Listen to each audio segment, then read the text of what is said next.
expertise, excellence, professionalism. We're going to learn a lot more about it because we have a group here that's been doing it for a long time. Agape Construction, everybody. Stay tuned for this one.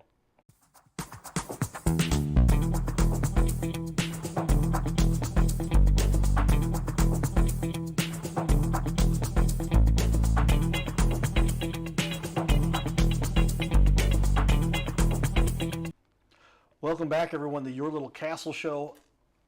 I'm very fortunate to get to work with and interview some of the leaders in our community. And in studio here, Kevin and Amy O'Brien, Agape Construction, 40 years in business. We got a lot covered in that first half hour. If you missed anything, check it out. You can watch it later on our YouTube channel, Facebook, other places. Very likely you guys have a copy put out there for your guys' use. But Kevin, tell me a little bit more. What do you think are some of the core reasons people would choose you guys? Mm-hmm. Well, we talked about this previously, but the one thing I didn't mention was the number of staff we have available to accomplish a project. So, for example, if we're going to do an entire second floor addition onto a house, you have to do it fast. You can't just putt along with 2 or 3 carpenters and expect the weather to never rain. You never expect to have any disasters in your house. So we have 20 carpenters plus or minus, maybe 25, and we can throw it all on the job if we have to get the job done quickly, to get weathered back in before the storm comes.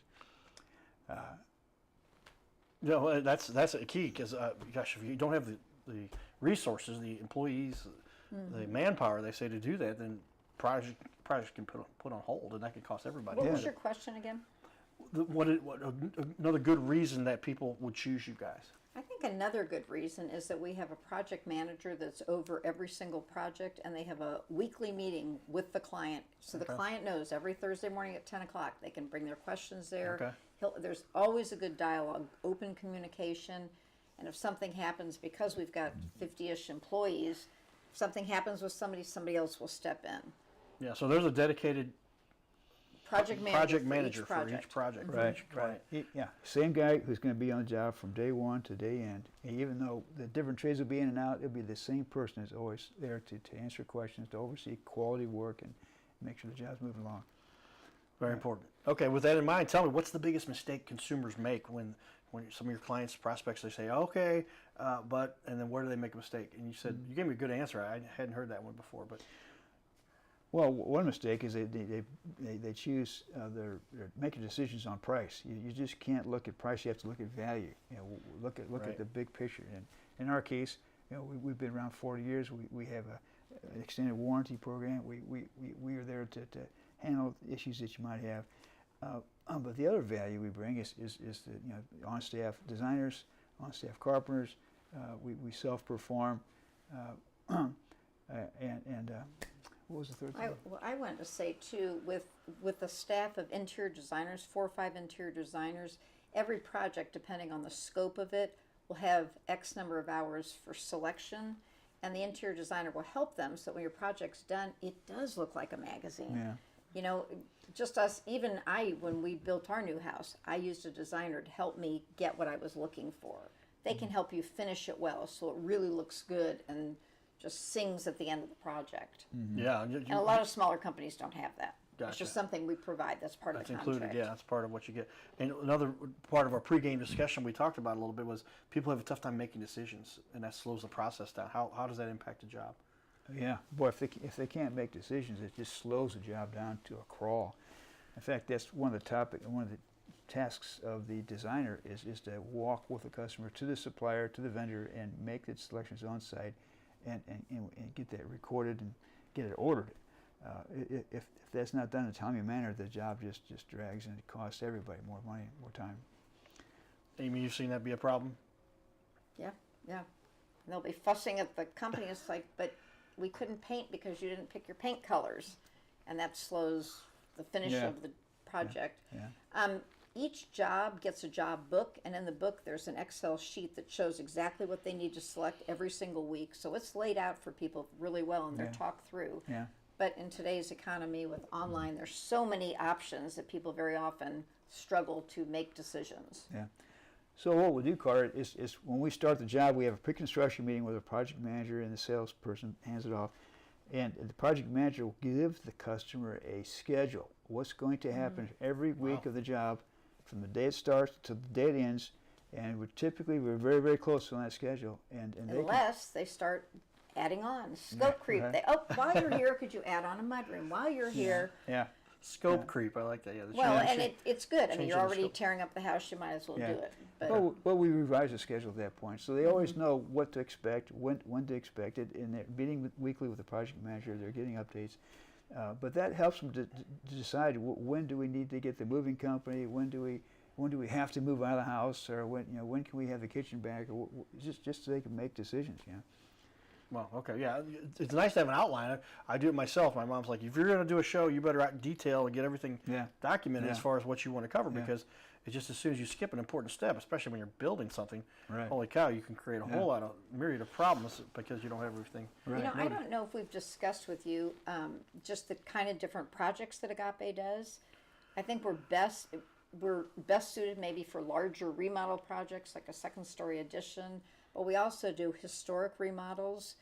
We do outdoor living spaces, lower level finishes, and then our finish carpenters are very good, so we can do custom woodwork, fireplaces, expanding garages. Yeah, there's great information. We were talking about in a little pregame, between innings, everybody, between games, the portfolio you offer there. So I'm going to put this on the wall for everyone to take a look here.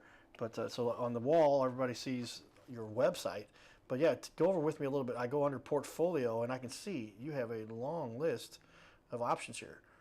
Remodels and additions, bath, historic, under construction, featured project, outdoor spaces, garages, new homes, primary bedrooms, basements, kitchen, custom woodwork, and fireplaces, just to name a few. But one thing we didn't mention there is we have a handyman division, and you don't have to be a past client to call our handyman division. Okay. We have 3 or 4 handymen that have completely outfitted vans, and you can call and they'll get you in within a couple weeks and can do your little list of honeydews. So if your there's honey ever might not want to do. Sure. Of all the dozens of things you do, there's in between, you got to get the little projects connected and fixed, and little issues that we have along the way, because we all know what that's like. If you've ever built anything, ultimately there's going to be something that's got to be updated or fixed, or a screw came loose, or something as basic as that. If you can help with all of that. Right. That's correct. All right. Yeah. Yep. We do a lot of kitchen replacements, by the way. We have 3 or 4 separate companies that we distribute for, so we are able to get Cabinet lines. very competitive pricing on the cabinets. So Okay. Yeah, so good pricing, because you got essentially a wholesale kind of agreement there with some people to make that. That'll save people quite a bit of money. Cabinets are one of the most expensive pieces yes, they are. that you add to a kitchen, as they operate on a kitchen. Right. And you got Right. your appliances and then the marble and backsplash, but those cabinets, they take up a lot of space and obviously very expensive. Buddy of mine is a custom cabinet builder, and he helps other builders build their machines and make the cabinets. And so I have some background. That's a lot of, he says, the angles have to be exactly 90 degrees, right? There's no cutting corners, if you will, in that realm. But tell me that also, do you focus on residential?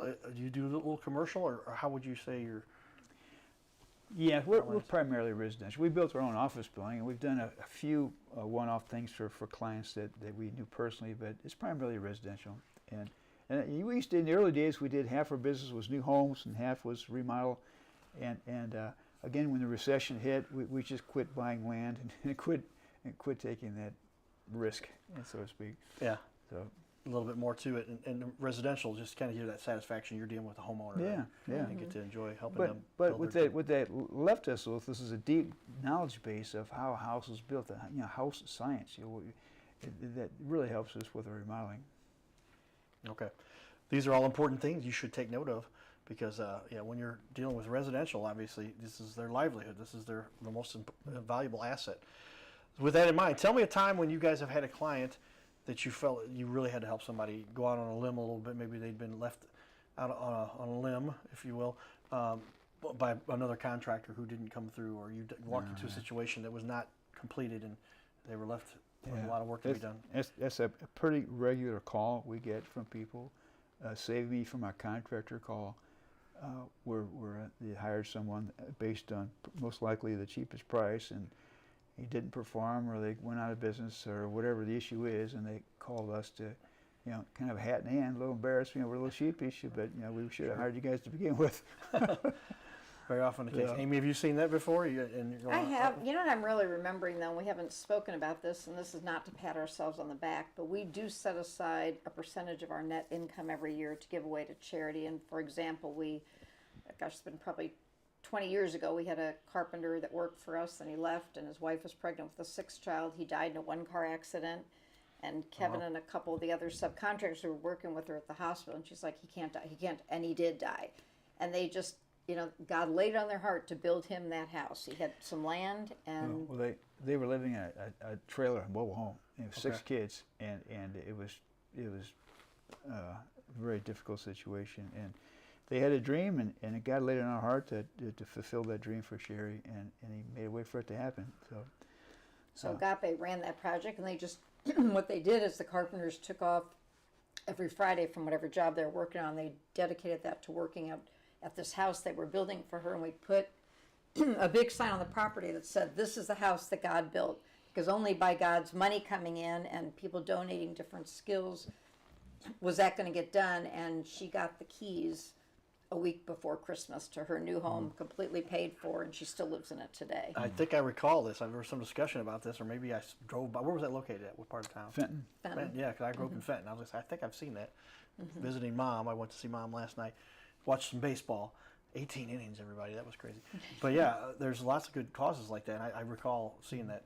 We've kind of do a number of those over the years. We've just launched building a project for Mission Gate Prison Ministry, building a 19-bedroom dorm, and Agape will provide the leadership and the carpentry, and we'll raise funds for the rest of it.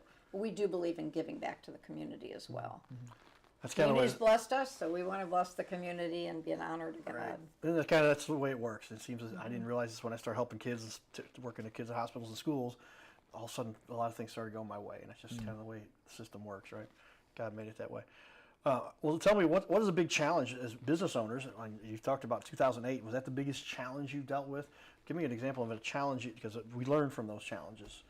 Oh gosh, yeah, that was by far and away the most monumental challenge, because we had no idea where the next paycheck was coming in. We had borrowed money. We had all these employees, and we tried to maybe we can sell our house. We can generate enough cash to get by for a while. And we put the house up for sale, but nobody was buying houses. And we thought, well, we'll put the office building up for sale. We could always move back in the basement of the house, and that wouldn't sell. We were just at wits' end. Didn't know what. Our brother-in-law was a consultant back then. He came in. Kevin asked him to look at our books. He's like, "Kevin, you need to cut staff now."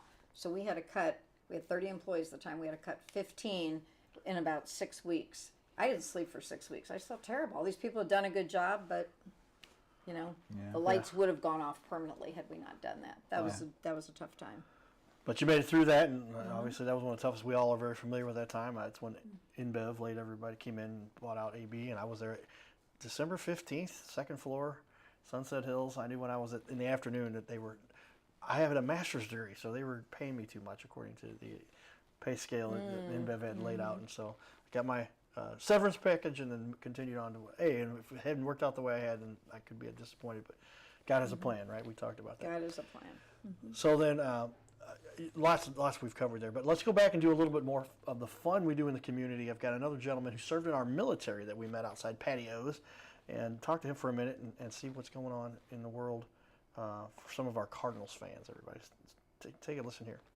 All right, everybody, I've got Jackson now. I hired as my highly priced videographer. We didn't say highly paid, we said highly priced. Come on up here, Jackson. So, this is your dad, right? Yes, sir. Kevin. A couple things I noticed about Kevin. Awesome jersey he's got on there, right? Another thing really cool. Veteran, everybody. Air Force. And the Army. Served in both. Protecting us, keeping us safe. Absolutely. Help us maintain this little thing we like called freedom, where we can go to Cardinal games whenever we want Whenever you want, walk downtown and have a good time and be safe. Tell me what you love about when you served in the military, real quick. I'm going to ask you what you love about the Cardinals. Come on up here a little bit, though. I actually work on military bases pretty much on a weekly basis, and so I love going to the military base and make sure that I do telecommunications, so I want to make sure that we provide the communications that's going to help them perform and do the things they need to do. That's important. That's what I want. That's what I went for grad school thing for. I'm communications. If you can't communicate, nothing else matters. I agree, 100%. Thank you for your service there. What do you love about the Cardinals? What do I love about the Cardinals? Well, they're the best team in the country. You know, they got more fans. It's the greatest thing to come see. I don't care. I've been to New York games. I've been everywhere, and the Cardinals are number one in my opinion. There's people around the country. I just started off on this little Cardinal Cowboy thing. It's gotten crazy. I got people from around the country like, Cowboy, I saw you here. Lots of great fans out there that have a lot of fun. They're everywhere. And the best looking fans in baseball too, right here. Oh, yeah. Father and son, you can see it right Absolutely. there. You never see your son and Brendan Donovan in the same place at the same time. That's funny because we've had a lot of people say that about them. You got to get that bandana hat. All right, everybody. Cardinal Cowboy outside patios. Giddy up. Boom.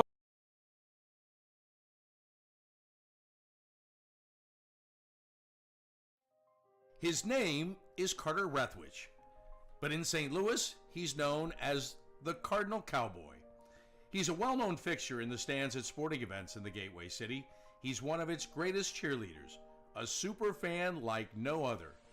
When he makes his rounds at almost every home game, he shares his love for sports with the rest of fandom with a smile, a cheer, some positive encouragement, and lots of selfies and pics. But the Cardinal Cowboy was born of a tragic incident. Rethwich was an aspiring athlete in high school and college. He dreamed of playing in the big leagues, but those dreams ended when he and 3 of his college friends were hit with a devastating crash by a 5-time drunk driver. One of his best friends died. Carter suffered a critical head injury. The trauma put him in a coma for 6 days. The doctors said he was never expected to function again. Those expectations never came true. He fought back and finished college.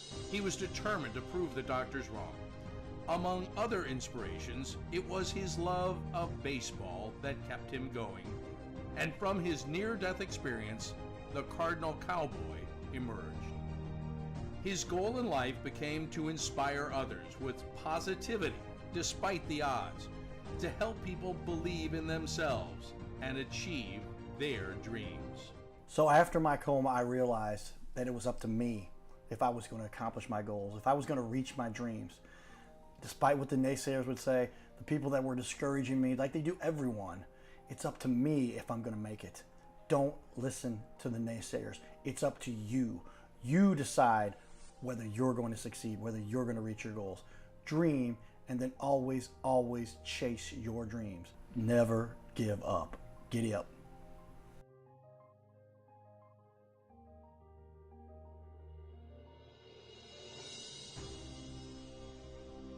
Hey everybody, Cardinal Cowboy here. I want to invite all of you to be part of my new team. No, you don't have to put on a baseball uniform and be a super fan. Now, it would be a good idea to cheer for the Cardinals, the greatest team in the history of the National League. But I'm talking about the Gold Cowboy team. You know, I love to help people follow their dreams and reach their goals in business and in life. So that's one of the reasons why I'm telling you about my friends at My Metal Pro. They help people like you and I acquire gold and silver with a membership that lets you safely buy, sell, and store gold and silver. They make it real easy to get started. My Metal Pro isn't like the big guys you see on network TV or the big coin shops that take a huge commission. So become part of my Gold Cowboy team. Scan the QR code or go to goldcowboy.com and check it out. Giddy up. So there's some of that fun we get to enjoy. And my background has come from a lot of media stuff. Dad had a camera when I was a kid. Oh, no more pictures. But then he did go and videotape all my games when I played baseball. We got all kinds of highlight reel. We should send it off to some of the scouts. Maybe they'll still pick me up. But media has changed the way the world is done. And Jasa is in the building over here. She helps run everything for Agape here and do a good job with what we've got. So that if you see here, Magnetized Media, this is the #1 seller on Amazon. Yours truly wrote the forward here. They even bothered to take my picture and put it inside the magnet inside there. Why would you do that? But how has media changed the way the world is done? Jasa has taken out. You got it together. I can tell your websites look great. Your reviews. You just got all functional stuff. But how has it changed? You've been doing this now for 40 years. Mm-hmm. Tell me. You've seen some big changes. Yeah, we started off, our biggest thing was get magnetic signs for the truck. This is when we were 5 years old. And then let's have a yard sign and let's wear logoed shirts. But we've gone from signage being a big thing to having a digital footprint. Right. And being on social media, different platforms, and I think that, yeah. No, yeah, all the social media, like I said, you guys do a great job. You've got quite the following and a lot of great reviews. But how has it evolved for you? I mean, tell me a little bit, Kevin. You've seen this change quite a bit in 40 years, right? We used to be just yellow pages, but now you've got all this digital world. Oh yeah, well, it's still a people business. People buy from people they like, people they trust. So you can't get away from the personal interaction. But to get to that point where you have a personal interaction is what the social media does and all the advertising does. When you ask me how things have changed, I remember the high technology items I had at that time were a pager. So I'd get the pager would go off, and I'd pull over and go to a phone booth, and I'd make the phone call. And now it's just, I've just got absolutely Aging everything. yourself. I know. No, how it's changed is it used to be when I was the marketing director at Agape, we got, I think it was 30 to 50% of our business was repeat and referral, and absolutely nothing the first 2 years that we did Google and that sort of thing. None of those leads converted to sales. Now, what percentage of our leads convert to sales just from coming in off of Google Ads or whatever?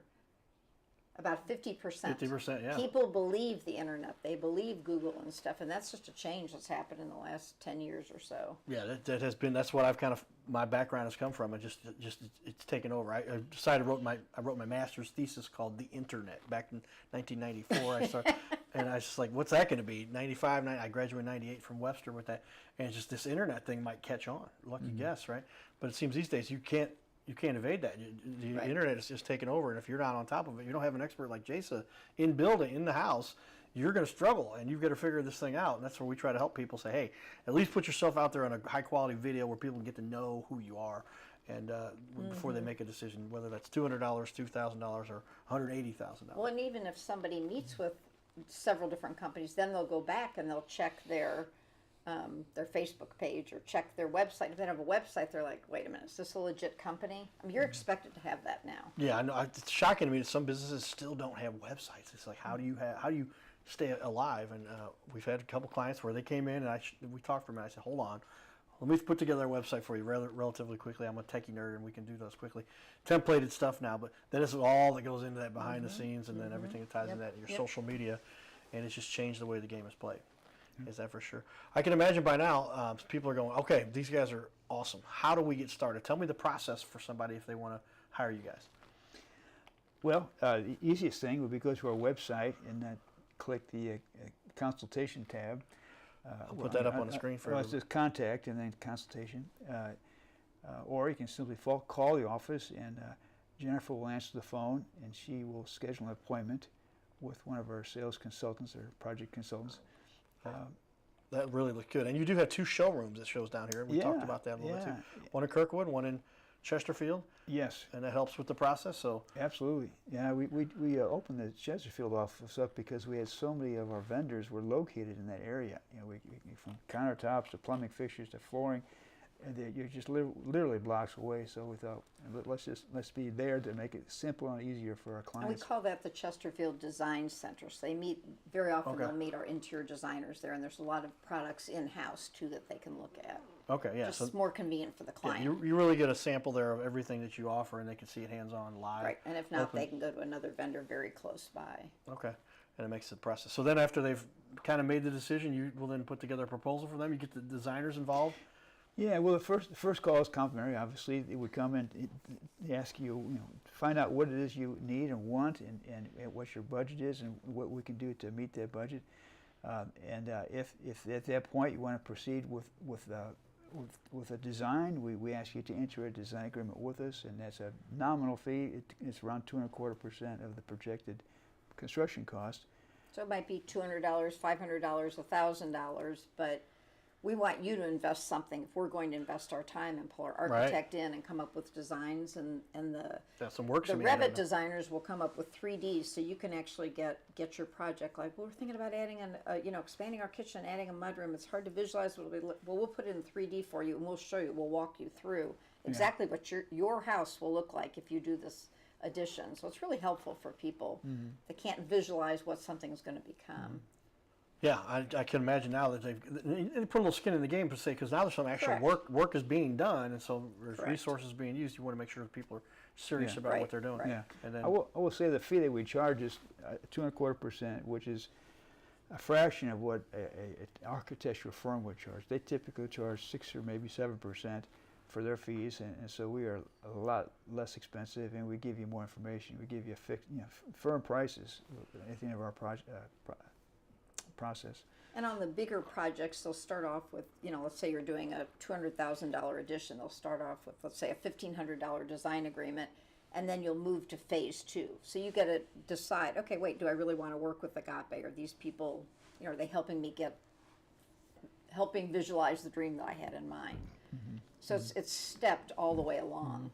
Because it's a process. Not only is it designs and that sort of thing, permits have to be submitted. I mean, in Right. Kirkwood, you have to get so many different permits and water retention and tree protection and all this stuff. Yeah. Little people that don't know what they're doing, Yeah. you can lose a lot of ground in a lot you of get in time. a lot of trouble too. That's a good point. Each municipality has their own set of rules and regulations, and there are 31 municipalities with their own building codes, Right. and we have to know who they are, and you know what the process is. And if you don't, you lose time, you lose money. And where we live, or used to live, Kirkwood, there's an architectural review board, there's a landmark commission board, there's a planning and zoning.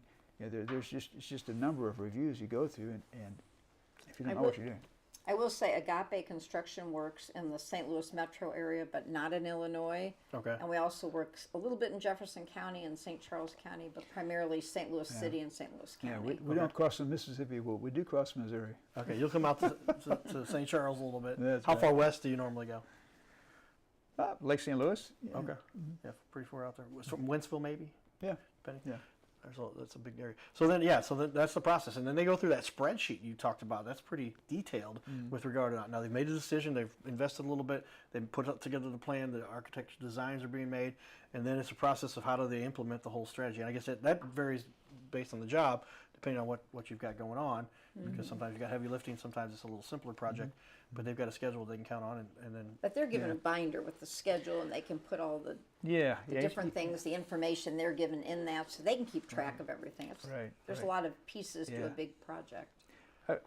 For any subcontractors or vendors that are out there listening, we give the same schedule that we give to our client. We give it to our subcontractors, so they know exactly when we expect them to show up on our jobs. So that Heating, so electric, plumbing, they take our drywall. schedules and put it on their calendars, so that when the job's ready, and like I say, we're very anal about being on schedule. They move in, they move out, get the job done, they're out. So. I think that's also one advantage to a company that's been in business for 40 years. You have preferred subcontractors that you've built a relationship, that do a good job. Like we've used Crestwood Plumbing for years, and EJC Painting and Drywall. Yeah. These different companies we've used for years Southwest Electric. have quality. Southwestern Electric, yes. there it is. Another great show, everybody. Stay tuned for more. You're watching the Your Little Castle Show. Giddy up.